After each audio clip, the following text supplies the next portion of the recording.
How can Jon Budelmann prosecute anybody for perjury when Lee Enterprises, in a way, bribed Jon Budelmann by withholding stories from its media papers to help with a criminal conspiracy that Jon Budelmann was a part of?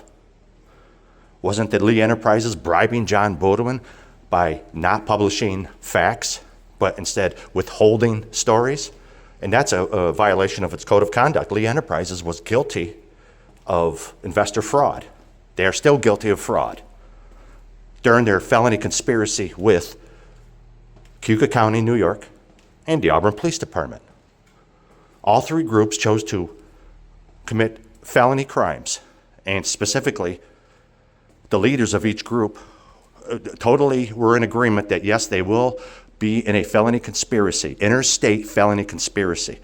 Lee Enterprises violated a whole host of their code of conduct rules.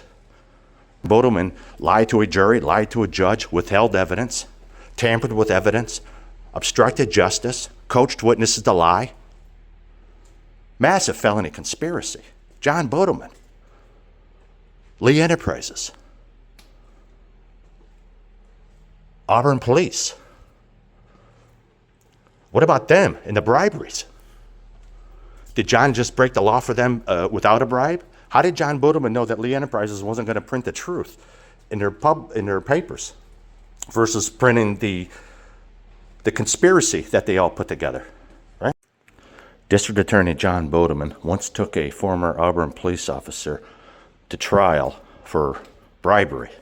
However, when Jon Budelmann was in the middle of a felony conspiracy with Lee Enterprises and the Auburn Police Department, did Lee Enterprises offer Jon Budelmann a bribe about the lack of coverage of the reality of the story versus the lies that Jon Budelmann invented and his boss and the Auburn Police and other employees of Lee Enterprises? How can Jon Budelmann prosecute anybody for perjury when Lee Enterprises withheld evidence with them